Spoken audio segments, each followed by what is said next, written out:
कभी कभी हम जाने अनजाने में कुछ ऐसी गलतियां कर जाते हैं जिनका पछतावा हमें फिर बाद में होता रहता है। जब हम गलतियां करते हैं तब हम इस बात का बिल्कुल भी पता नहीं रखते हैं। इस गलती से हमारे जीवन में आगे चलकर कोई प्रभाव भी पड़ सकता है। कभी कभी हमारी ज्यादा अच्छाई भी हमारे दुख का कारण बन जाती है। हमें पता ही नहीं चलता है कि हम स्वयं ही अपने लिए खाई खोद रहे हैं। नमस्कार दोस्तों, इंटेलिजेंट बुद्ध में आप लोगों का स्वागत है। तो चलिए शुरू करते हैं इस कहानी को। एक समय की बात है। एक नगर में एक युवक रहता था। युवक का परिवार बहुत गरीब था। उसके परिवार में आए दिन किसी न किसी बात को लेकर झगड़े चलते रहते थे। वह युवक इन झगड़ों से बहुत परेशान था। जब वह युवक ने पारिवारिक झगड़े को रोकने की बहुत कोशिश की, पर वह झगड़े रुकने की जगह बढ़ते ही जा रहे थे। तो युवक काम की तलाश में लोगों के पास जाता। तो लोग पूछते हैं कि भाई, तुम कितना वेतन लोगे? तो उनसे कहना कि आप मुझे बस काम दे दीजिए, मेरे परिवार की आर्थिक स्थिति बहुत खराब है। मुझे काम की बहुत आवश्यकता है।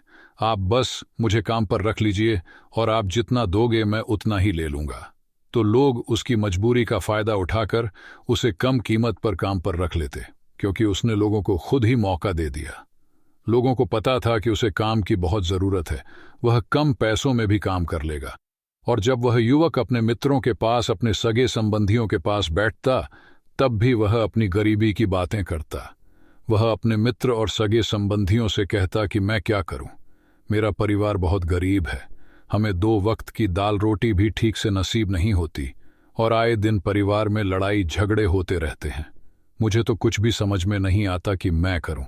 क्या उसके मित्र और सगे संबंधी भी उस समय उसकी बात सुन लेते और उसके बाद में वह सभी उसका मजाक बनाते हैं और कहते, ये गरीब तो गरीब का गरीब ही रहेगा, इसका कुछ भी नहीं हो सकता और इनके परिवार में भी प्यार नहीं है। जब देखो एक दूसरे से लड़ते झगड़ते रहते हैं और ये हमारे पास बिना बात का रोना रोता रहता है और खुद कुछ करता नहीं है। जबकि वह युवक तो उनको अपना समझकर अपनी समस्या बता रहा था ताकि लोग उसकी कोई मदद कर सके, लेकिन किसी ने उसकी मदद तो की नहीं। अब युवक जहां भी जाता सभी लोग उसका तिरस्कार करते और उसे गरीब कहकर पुकारते। कोई भी व्यक्ति उसे काम की पूरी कीमत नहीं देता। वह युवक दिन भर काम करता, पर उसे कुछ ही पैसे मिलते थे। कोई भी उसकी मेहनत का पूरी कमाई नहीं देता था। अगर वह उनको कुछ कहता तो वो लोग उसे कह देते, एक काम करना है तो कर, नहीं तो जा यहां से। अब उस युवक को तो काम की जरूरत थी, इसलिए वो काम तो करता ही था। धीरे धीरे समय के साथ उस युवक की हालत बहुत खराब हो गई थी। सभी लोग उस युवक का इस्तेमाल करने लग गए, क्योंकि सबको पता चल चुका था कि वह युवक बहुत गरीब है, उनका कुछ नहीं बिगाड़ सकता और उसे पैसों की जरूरत है। काम तो करेगा, सभी नगरवासियों उसका अपमान करते, उसे गरीब गरीब कहकर पुकारते। इन सब बातों से वह युवक बहुत परेशान हो गया। उसे समझ ही नहीं आ रहा था कि आखिर उसके साथ यह सब क्या हो रहा है। तभी उसने लोगों से बातें करते हुए सुना कि नगर में एक बौद्ध भिक्षु आए हैं। उन बौद्ध भिक्षु के पास सभी समस्याओं का हल है। वह बौद्ध भिक्षु बहुत ज्ञानी व्यक्ति है। यह सुनकर वह युवक भी उन बौद्ध भिक्षु के पास जा पहुंचा। वह युवक बौद्ध भिक्षु के पास जाकर उन्हें रोता हुआ बोला कि महाराज, सभी लोग मेरे साथ ऐसा क्यों करते हैं? तभी उस युवक की बात सुनकर बौद्ध भिक्षु ने पूछा कि क्या हुआ बालक? तभी वह युवक जोर जोर से रोने लगता है और रोते रोते अपनी सारी बात बौद्ध भिक्षु को बताता है और उनसे कहता है कि महाराज, सभी लोग मुझे गरीब गरीब कहकर पुकारते हैं, मेरा मजाक बनाते हैं और कोई भी मनुष्य मुझे अपनी मेहनत की पूरी कमाई नहीं देता है। मैं उनके खेतों में पूरे दिन काम करता हूं और वह मुझे बहुत कम पैसे देते हैं। मेरे दोस्त और मेरे मित्र भी सारे मेरा मजाक बनाते हैं। वह बौद्ध भिक्षु उस युवक की सारी बातें बड़े ध्यान से सुनते हैं और उससे पूछते हैं कि सभी नगरवासियों को इस बात का कैसे पता चला कि तुम बहुत गरीब हो और लोग तुम्हें पूरे दिन काम करने के बाद भी इतना कम वेतन क्यों देते हैं? बौद्ध भिक्षु की बात सुनकर युवक बोला कि दरअसल महाराज, मैंने ही नगरवासियों से हमदर्दी पाने के लिए उनसे कहा था कि मैं बहुत गरीब हूं, मुझे आप काम पर रख लीजिए, जो आप दोगे मैं ले लूंगा। यह सुनकर वह बौद्ध भिक्षु बोले, इसमें लोगों की क्या गलती है? अगर नगरवासी तुम्हारा मजाक बनाते हैं, तुम्हें कम वेतन देते हैं, तो इसमें तुम्हारी गलती है। तुम ही ने उन लोगों को बढ़ावा दिया है। तुम्हें कुछ बातें सिर्फ अपने तक ही सीमित रखनी चाहिए थी, लेकिन तुमने तो वह बातें सबको बता दी।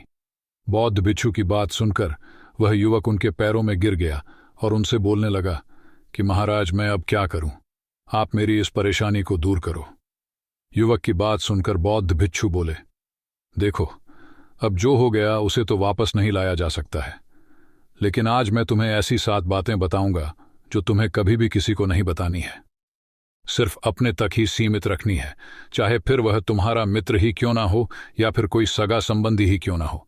तुम्हें यह बातें किसी को नहीं बतानी है। बौद्ध भिक्षु की बात सुनकर वह युवक बड़ ही प्रशंसा से बोला कि बताइए महाराज, वह कौन सी बातें हैं जिन्हें हमें किसी को नहीं बताना चाहिए? फिर बौद्ध भिक्षु ने युवक से कहा कि जो तुम्हें पहली बात किसी को नहीं बतानी चाहिए, फोर्स अपने जीवन का लक्ष्य, तुम्हारे जीवन का सपना। हम क्या करते हैं, हम अपने सपने को सभी को बता देते हैं कि मैं यह करूंगा, मैं बड़ा होकर यह बनना चाहता हूं। हमें ऐसा लगता है कि लोग सुनकर बहुत प्रसन्न होंगे कि मैं कितना बड़ा आदमी बनना चाहता हूं, लोग मेरी प्रशंसा करेंगे, लेकिन ऐसा होता नहीं है। जब हम अपने सपने को लोगों को बता देते हैं तो हमारे मन में संतुष्टि का भाव जाता है। हम मन ही मन बहुत खुश होते हैं, जिससे हम अपने सपने के प्रति वो जुनून नहीं रख पाते हैं जो हमारे पहले था। जब हम अपने सपने लोगों को बता देते हैं तो उनकी उम्मीदें हमसे बढ़ जाती हैं। वह हमारे ऊपर और भी ज्यादा ध्यान देने लगते हैं, जिससे कभी कभी हम तनाव में भी आ जाते हैं, और फिर यही तनाव हमारे जीवन में असंतुलन पैदा करता है, और फिर हम अपने सपने से, अपने लक्ष्य से भटक जाते हैं। जब हम अपने सपने किसी को बताते हैं तो आपको कुछ लोग तो प्रेरणा देंगे, जिससे आपको आगे बढ़ने में हिम्मत मिलेगी, लेकिन बहुत से लोग ऐसे हैं जो आपको प्रेरणाहीन करेंगे, आपको डिमोटिवेट करेंगे, जिससे आप आपके लक्ष्य से भटक सकते हो। इसीलिए जो भी आपका सपना है उसे पूरा करो, उसके बाद ही लोगों को बताओ। अगर पहले बता दोगे तो लोग रुकावटें पैदा कर देंगे, और सपने को अगर चुपचाप तुमने पूरा किया तो लोगों को स्वतः ही पता चल जाएगा कि तुमने कौन सा सपना हासिल किया है। इसीलिए कभी भी किसी को अपना सपना मत बताओ, अपना लक्ष्य मत बताओ। फिर बौद्ध भिक्षु ने युवक से कहा कि दूसरी बात जो तुमने किसी को नहीं बतानी है, तो हमारी समस्याएं, हमारी परेशानियां। हम क्या करते हैं, जैसे हमें कोई समस्या होती है, कोई परेशानी आती है, तो हम तुरंत लोगों के पास उसके समाधान के लिए पहुंच जाते हैं, उन्हें अपना दुखड़ा सुनाने लगते हैं। लेकिन दूसरे लोगों को अपनी परेशानी बताने का मतलब है स्वयं के लिए एक और परेशानी खड़ी करना। क्योंकि जब हम किसी से अपनी परेशानी बताते हैं तब तो हमें बहुत अच्छा महसूस होता है। हमें ऐसे लगता है कि मानो हमारा थोड़ा सा दुख तो चला गया, लेकिन सभी लोग हमारी परेशानियां कम नहीं करते, बल्कि उन्हें और बढ़ा देते हैं और हमारे सामने कई नई परेशानियां खड़ी कर देते हैं। हम जितने लोगों के साथ अपनी समस्याएं बताते हैं, उनमें से 70% लोग तो ऐसे होते हैं जिनको हमारी परेशानियों से कोई फर्क नहीं पड़ता, बल्कि वह तो हमारा मजाक बनाते हैं।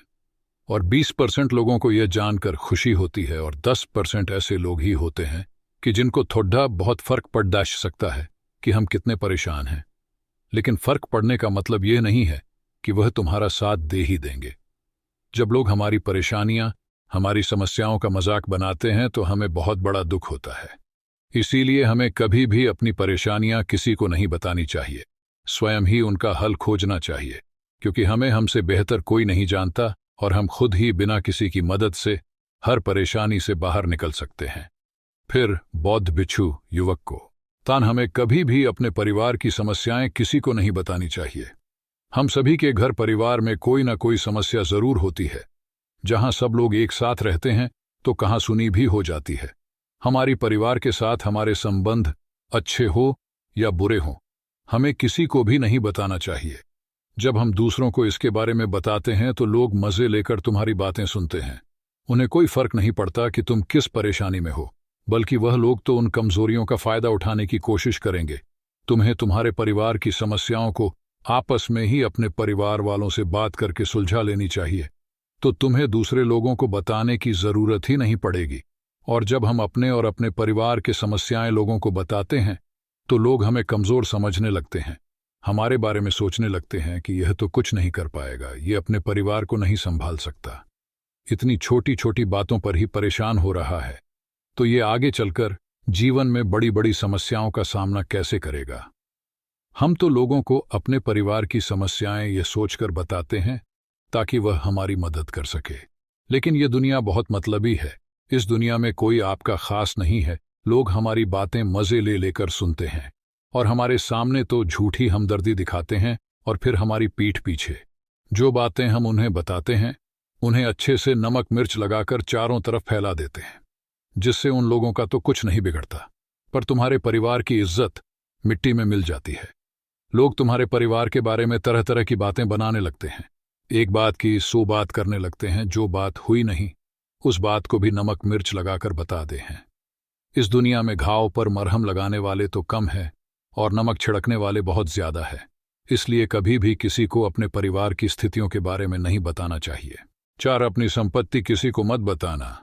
फिर बौद्ध भिक्षु ने उस युवक को चौथी बात बताते हुए कहा कि तुम लोगों के सामने इस बात को कभी मत बताना कि तुम किन चीजों के मालिक हो या फिर तुम्हारे पास क्या क्या है। तुम तो लोगों को ऐसे ही अपने बारे में बताते हो कि तुम्हारे पास इतने बंगले हैं, इतनी गाड़ी है, इतना धन है, ताकि लोगों को पता चल सके, लेकिन तुम ये सोचकर उन्हें नहीं बता रहे हो कि तुम उन्हें नीचे दिखाने की कोशिश कर रहे हो। लेकिन लोग तुम्हारी बातों का गलत मतलब निकाल सकते हैं, वह सोच सकते हैं कि तुम उन्हें नीचा दिखाने के लिए यह सब बातें कर रहे हो और फिर वह तुमसे नफरत करने लगे। उस समय तो वह कुछ नहीं बोलेंगे, लेकिन अंदर ही अंदर वह तुमसे नफरत करने लग जाएंगे और तुमसे दूर होने लग जाएंगे, तुम्हें गिराने की कोशिश करेंगे। और हो सकता है कि तुम्हारी बातें सुनकर तुम्हारे पास इतना धन है ये जानकर कुछ लोग तुम्हारे से झूठे रिश्ते बना लें, तुमसे अपना मतलब भी निकलवा सकते हैं। इस दुनिया में ऐसे बहुत से मतलबी लोग हैं जो लोगों से बस धन पाने की चाहत में रिश्ता जोड़ते हैं, इसीलिए तुम्हें अपना धन किसी को नहीं बताना चाहिए।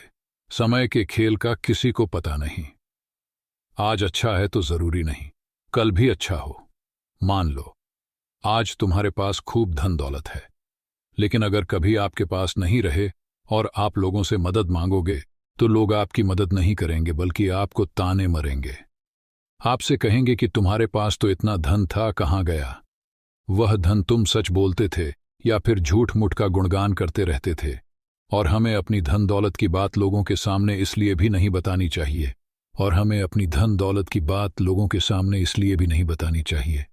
क्योंकि इस दुनिया में बहुत से ऐसे लोग हैं जिनके पास पीने के लिए स्वच्छ पानी भी नहीं है, वह गंदा पानी पीते हैं। उनके पास खाने के लिए 2 वक्त की रोटी भी नहीं है, जबकि तुम्हारे पास सब कुछ है। इसीलिए कभी भी खुद से गरीब लोगों के सामने कभी भी अपने धन का दिखावा ना करें, हो सके तो उनकी मदद कर दें। 5 कभी भी अपनी सफलता का रहस्य किसी को मत बताना। फिर बौद्ध भिक्षु ने उस युवक को 5वीं बात बताते हुए कहा कि कभी भी अपनी सफलता का रहस्य किसी को मत बताना। हमने सफलता हासिल कैसे की है यह बताना कोई गलत नहीं है। अगर कोई मनुष्य उससे सीखकर आगे बढ़ता है तो यह बहुत अच्छी बात है, लेकिन अधिकतर लोग क्या करते हैं, हमारे बताए गए रास्ते पर हूबहू चलना शुरू कर देते हैं, और अगर वह हमारे बताए गए रास्ते पर चलकर असफल हो जाते हैं तो फिर वह हमें ही दोष देने लगते हैं, जबकि हमने तो उनके लिए अच्छा ही किया था, मगर वह हमें ही दोषी मानने लगते हैं और कहते हैं कि काश मैं इसकी बातों में नहीं आया होता, इसने तो मुझे गलत रास्ता बता दिया। जबकि सबके लिए सफलता का एक ही तरीका काम नहीं करता। जिस तरीके से तुम सफल हुए हो जरूरी नहीं कि वैसे ही उन्हें भी सफलता मिल जाए। इसीलिए कभी भी किसी को अपनी सफलता का रहस्य मत बताओ। अगर वह मनुष्य सच में ही तुमसे सफलता का मार्ग जाने की कोशिश करें और उस कार्य उसे बहुत लगन हो और वह बहुत दृढ़ संकल्पी हो कि नहीं मुझे तो यह कार्य करना ही है, तो तुम उसे जरूर बता सकते हो, लेकिन तुम आगे से कभी भी किसी को कुछ मत बताओ, नहीं तो अगर वह लोग असफल रहे तो वह तुम्हें ही दोषी मानने लगेंगे। उन लोगों को इस बात से कोई फर्क नहीं पड़ता कि तुम उनके लिए अच्छा कर रहे हो, वह असफल होने पर तुमसे घृणा करने लगेंगे, तुम्हें भला बुरा बोलने लगेंगे। इसीलिए कभी किसी को कुछ मत बताओ। 6 अपने द्वारा की गई मदद का ढिढोरा मत पीटो। फिर बौद्ध भिक्षु ने उस युवक को छुट्टी बात बताते हुए कहा, अगर तुम किसी की मदद करते हो तो मदद को लोगों के सामने मत लाओ, क्योंकि इस दुनिया में बहुत से लोग गरीब हैं जिनको हमारी दया दान की आवश्यकता है। लेकिन अगर तुम उन गरीब लोगों की इसलिए मदद करते हो ताकि लोग आपकी तारीफ करें, लोग आपको अच्छी नजरों से देखें, समाज में आपका नाम हो, तो ऐसा दिखावा कभी मत करो। जबकि तुम्हें लोगों की मदद इसलिए नहीं करनी चाहिए कि दूसरे लोग आपकी तारीफ करें, बल्कि आपको लोगों की मदद सच्चे हृदय से बिना किसी को बताए करनी चाहिए, क्योंकि यही मदद आपको अंदर से शांति प्रदान करवाती है। जब तुम किसी जरूरतमंद की सहायता करते हो तो तुम्हें अंदर ही अंदर एक अलग ही आनंद की अनुभूति का एहसास होता है। लेकिन अगर तुम किसी जरूरतमंद की सहायता बस दिखावे के लिए करते हो तो कुछ पल के लिए तो तुम दूसरों की नजरों में अच्छे बन जाओगे, लेकिन तुम कभी भी आत्मसंतुष्टि प्राप्त नहीं कर पाओगे। 7. अपनी आमदनी का जिक्र दूसरों के सामने मत करो। फिर बौद्ध भिक्षु उस युवक को 7वीं और अंतिम बात बताते हुए कहते हैं कि कभी भी अपनी आमदनी का जिक्र दूसरों के सामने मत करो, क्योंकि यह एक ऐसी बात है जिसे हमें हमेशा हमारे परिवार तक ही सीमित रखनी चाहिए। अपने मित्रों या फिर अपने सगे संबंधियों को कभी अपनी आमदनी मत बताओ। हमें कभी भी किसी से भी ना तो उसकी आमदनी पूछनी चाहिए और ना ही अपनी आमदनी बतानी चाहिए, क्योंकि जब हम लोगों को अपने आमदनी बताते हैं तो लोग हमारी स्थिति का आसानी से पता लगा लेते हैं, जो हमारे लिए बिल्कुल भी सही नहीं है। क्योंकि अगर हमारी आमदनी कम होती है और हम लोगों को बता देते हैं तो लोग हमें गरीब समझकर हमसे दूर होने लगते हैं, हमारा तिरस्कार करने लगते हैं, हमें नीचा दिखाने लगते हैं, हमें नीचा समझने लगते हैं, हमारी इज्जत नहीं करते। अगर हमारी आमदनी ज्यादा होती है और हम लोगों से उसके बारे में बता देते हैं तो लोग हमसे मतलब से रिश्ते रखना शुरू कर देते हैं। उन्हें हमसे नहीं, हमारे पैसों से मतलब होता है। लोग आपसे इसीलिए रिश्ता नहीं जुड़ेंगे आप एक अच्छे इंसान हो, बल्कि वह तो आपसे इसीलिए रिश्ता जोड़ेंगे क्योंकि आपके पास धन है। जो लोग आपको पसंद नहीं करते वह भी धन की वजह से तुमसे रिश्ता रखेंगे और तुम्हारे साथ ऐसा बर्ताव करेंगे जैसे तुम उनके लिए बहुत खास हो। इसीलिए कभी भी किसी को अपनी आमदनी मत बताओ, बस इसे अपने और अपने परिवार तक ही सीमित रखें, क्योंकि आपका परिवार ही आपकी तरक्की को देखकर खुश होता है, बाकी तो यह दुनिया आपकी तरक्की को देखकर जलने वालों में से है। युवक बौद्ध भिक्षु की सारी बातें बड़ी अच्छी तरीके से समझ गया और उसी वक्त अपने मन ही मन में यह संकल्प ले लिया कि आज के बाद कभी भी किसी को अपने रहस्य नहीं बताएगा। इसके बाद उस युवक ने बौद्ध भिक्षु को प्रणाम किया और फिर वहां से चला गया।